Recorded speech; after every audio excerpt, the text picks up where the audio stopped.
Caitlyn Jenner honored with the Arthur Ashe Courage Award at the ESPYs.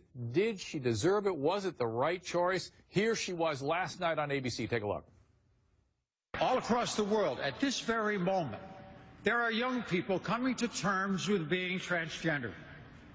They're learning that they're different, and they're trying to figure out how to handle that on top of every other problem that a teenager has. They're getting bullied. They're getting beaten up. They're getting murdered. And they're committing suicide. But this transition has been harder on me than anything I could imagine. And that's the case for so many others besides me. For that reason alone, trans people deserve something vital. They deserve your respect. I'd like to thank, personally, my buddy Diane. You know, you can only tell your story the first time once, and Diane, you did it so authentically and so gracefully. Joining me now in the audience, Shagun Oduolowu, entertainment journalist, Zoey Tur, pilot and reporter who herself is transgender, and Ben Shapiro, senior editor, Breitbart News, author of Bullies. Ben, did she deserve this award? For what? For courageously coming forward, for having been an athlete of great prowess and now fighting a new battle. What exactly is the battle? I mean, self-definition is what you do, and my baby's doing it 18 months old. I wasn't aware that you get a medal for it. Shagun? I think she's a fraud. I thought the message and the messenger were wrong. I was in the audience at the ESPYs, and if you want to talk about courage, she said it herself in her speech that she retreated to her mansion in the Hill and was... Where was she in the 70s when the LGBT community was fighting for acceptance? Where was she in the 80s when the AIDS epidemic was ravaging the LGBT community? She was hiding, feeling bad about being transgender. Where was she in the 90s when shows like 90210, Melrose Place, and Will and Grace were bringing gay people to the forefront? Where was she in 2000s? She couldn't come forward yet. My thing is this, she's a 65-year-old rich white woman that decided to do this, but don't tell me you're walking in the truth for other transgender kids of color who don't have that war chest of money to get the surgery to look like she looks. They're not going to get the cover of Vanity Fair. So don't tell me that she is going to stand on the banks waving her hand as the beacon for transgenders when there's a river of blood of people that die. Okay, regardless of who the messenger is, okay, whether you like it or her not, or think that this is an authentic person or not, or her intent, she is bringing a conversation to the forefront that is helping people better understand, not you, unfortunately, better understand the transgender community, have more empathy, have more tolerance, and that is saving lives. Because as she stated, there are so many transgender youths and adults that are victims of violence, that are beat up, that are bullied because of the discrimination. So thank God that now she is mainstreaming it so people can better understand it and have tolerance. Sam, that's dead wrong. No, it's not dead wrong. She lives in the most accepting city in the state. And go do that in Alabama. Be a hero. Be a hero. Listen to Zoey. Listen to Zoey. Zoey, go ahead. Good try. You have to bifurcate it. Did she deserve the honor? Probably not. Is she brave? Of course she's brave. All those years invested as this sports legend. To come out transgender is horribly difficult. It is the most difficult thing you can do. I've been overseas. I've flown helicopter missions, surveillance missions. I've been shot, stabbed. Being brave is being yourself. And being transgender is about the bravest thing you can do. Did she deserve the award? Yes. Why are we mainstreaming delusion? It's not delusion. Why would you call it delusion? Because Caitlyn Jenner, I'll call him Caitlyn Jenner. No, it's her. You're not being polite to the pronouns. Because disrespectful. Okay, forget about the disrespect. Facts don't care about your feelings. It turns out that every chromosome, every cell in Caitlyn Jenner's body is male with the exception of some of his sperm cells. It turns out that his brain structure is male. It turns out that he still has all of his male appendages. How he feels on the inside is irrelevant to the question of his biological sex. I don't agree with that. I'm not on that train. I'm not on that train. She wants to be called she. I'm going to call her she. I just have a problem with the message and the messenger. So well, let's I'm going to do two things. I want to reiterate what Zoe said, which is the bifurcation of the courage to come forward after a lifetime as a male and a certain kind of a male versus did she deserve this award? Listen, awards, what are award ceremonies except an opportunity to catch some eyes? Especially the ESPYs. So, yeah. So, ESPN, well done, ABC. Yeah. They did exactly what their job was, to attract eyes. They did it. That's what award ceremonies are for. But in terms of the science behind gender dysphoria, you're very familiar with that, Zoe. Very familiar. It's not about the the chromosomes within our both know nuclei. Yeah, go ahead. Chromosomes don't necessarily mean you're male or female. Gender. With gender identity. Go ahead. No, so especially, but even so, you have a thing like Klinefelter's syndrome. So you don't know what you're talking about. You're not educated on genetics. Would you like to discuss the genetics? No. What are your genetics? So I'd stay away from the genetics and back to the brain scans. You cut that out now, or you'll go home in an ambulance. Yeah, that seems mildly inappropriate for a political discussion. No, I know. Well, but wait. To be fair, but to be fair, you're actually being rude. And that's not fair. I'm sorry, it's not rude to say that someone who's biologically a male is a male. Someone who's biologically male is a male. But Mr. Shapiro, you knew very well that saying that to Zoe would be egregiously insulting. It's not a matter of insulting or inflammatory. It is. It's a fact. No, well, you're a male. Dr. Drew is a male. Sir, you're right.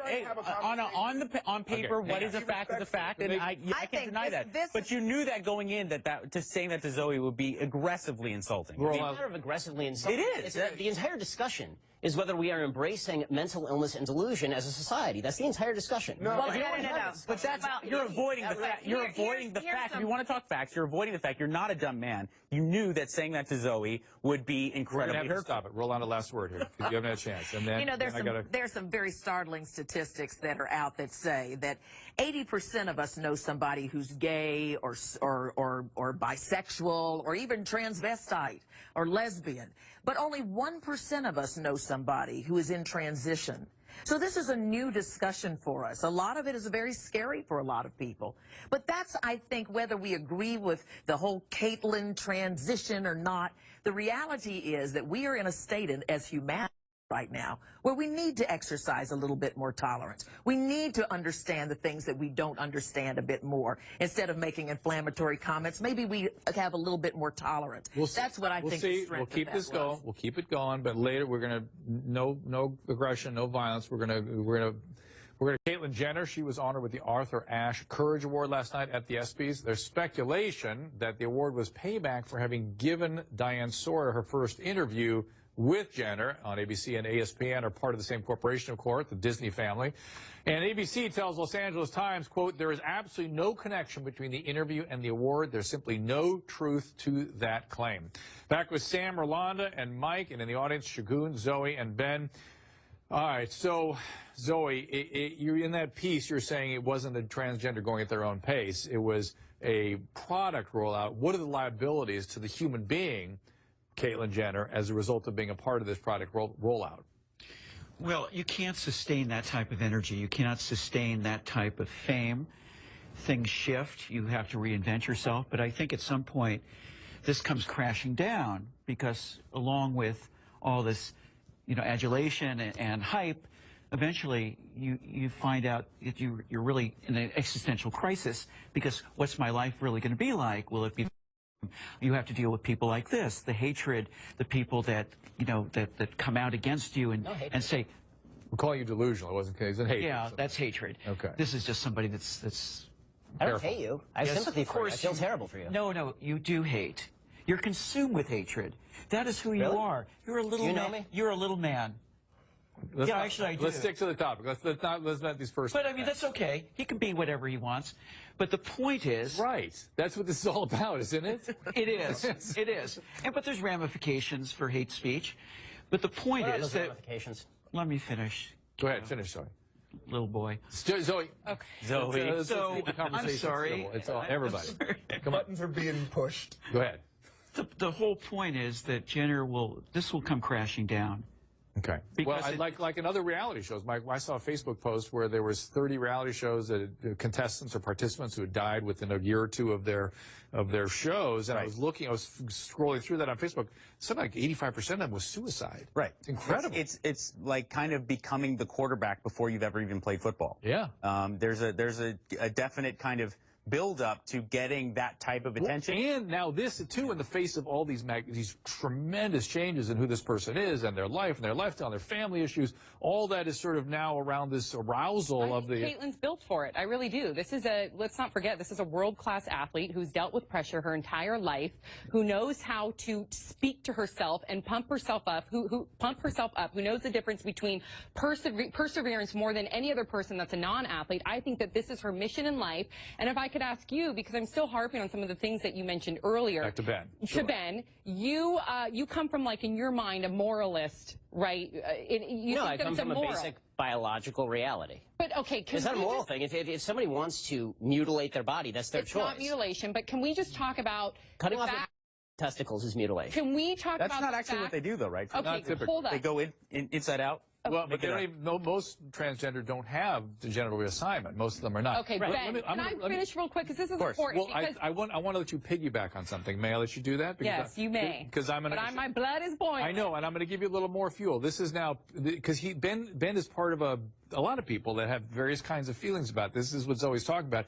Here's Peter Berg, best known for producing Friday Night Lights. He posted this picture on Instagram with the caption, quote, "One man traded 2 legs for the freedom of the other to trade 2 balls for 2 boobs. Yeah. Guess which man made the cover of Vanity Fair? It was praised for his courage by President Obama and is to be honored with the Arthur Ashe Courage Award by ESPN." That's similar stuff you're reacting to. First of all, of course, a wounded soldier deserves all the accolade and respect in the world. They save lives. Well, guess what? There's many different ways to save lives. I believe that Caitlyn Jenner bringing this conversation to the forefront is saving lives. And at the end of the day, can you look at the fact that more than 50% of transgender youth attempt suicide because of discrimination, because of shame? Does that try to alter the way that how you should project your thoughts? What if they're watching right now? What if there's a teen out watching right now that is struggling with who they are, living their truth? Let's talk about some of the biological facts for 1 second. No, I want you to answer me. What would you say to a teen right now that really believes 100%? Allow me to answer your question. I'm full of emotion right now because people die. I've noticed. Clearly, it doesn't bother you because you're sitting there stone-faced and cold-hearted. Of course it bothers me when people commit suicide, which is one of the reasons I don't believe that transgender surgery is the solution, considering that the suicide rate after transgender surgery is precisely the same as the suicide rate before transgender surgery. Yeah, because then technically they're not passing, and then they're open for more discrimination. Okay, the transgender suicide rate is approximately 0.8 in every 100. The only comparable suicide rate in human history of which I am aware is Jews living under Austrian and German rule during World War II. To liken the treatment of transgenders in the United States or the Western world to Jews living under Nazi... No, I'm actually comparing apples to apples in terms of the suicide rate. But I think if you can see what discrimination does... Why don't we look at actual solutions? Why is it then stop hating, tolerate. It's not, I'm happy to tolerate. Whatever people want to do is what they want to do, but the idea that the surgery itself is something to be glorified, to be reveled in the mental illness... I think if you can bring up the difficulty that Jewish people have faced because of hatred, then why can't you as a human, as Dr. Maya Angelou would say, that I am human, so therefore nothing human can be alien to me? Why can't you take that position and understand based upon your history? I don't hate anybody who has a mental illness and is trying to figure out how to fix that. There might have been people who said... I'm not going to liken the treatments of Jews under Nazis. No, I think anytime a life is in trouble, we're all in trouble. We're all in trouble. The reason I brought that up is as a comparison of the treatments of the two and saying that the suicide rate is similar. So therefore, if the circumstances of the two are different, and the circumstances may not be different. If you have bullying, if you have murders, there is a genocide on transgender children right now. You gotta I think we are missing. I think we are going so far afield. As all people, we should be for inclusion. As a black person and as a Jewish person who knows what persecution is, we should all be for inclusion. No one is saying that we should not be for inclusion. At least I'm not. What I'm saying about this award is she does not Caitlyn Jenner does not walk in the shoes of those young transgender youth because they don't have the means that she has. So when we say that she's supposed, how she was as a teenager, but and you cannot deny the fact that she gave hope to somebody out there. She gave. Now, they may not have the $70,000 to have the surgery. They may not have a white gown and get to walk away with an SB. Guys, got to wrap it there. I got to wrap it there. Ben, let me just deal with your biological question, Sure. mental illness question. Let's say that transgender is a mental illness. How would you? What's the goal of treatment then? The goal of treatment would be to cure whatever. Can't cure it. It's not curable. Okay. Lots of illnesses are not curable. This one has to not be curable. What's alcoholism? Alcoholism, for instance. What's the goal? So the goal would be to allow people to live with it in an appropriate way. To flourish, right? To flourish. Not to require them to assign to one gender or another, but to flourish. Right. Without imposing on the rest of society a necessity for fictionalized thinking. Okay, because that actually is a cost to society. I'm sorry, but my grandfather was bipolar, okay? Yeah. And he thought that the radio was talking to him. Yeah. They put him in a mental hospital. They did not tell him the radio was talking to him to allow him to live a better life. They put him into a mental hospital, and then they gave him lithium, which allowed him to live a better life. Looking for better solutions than transgender surgery would be a better solution than pretending that transgender surgery is the cure for people. People are looking for treatments all the time. This has been the one. This is stopping the look. No, it really isn't. But be that as it may, there's the movie called Infinitely Polar Bear out there about being bipolar and how they are ostracized to this day. So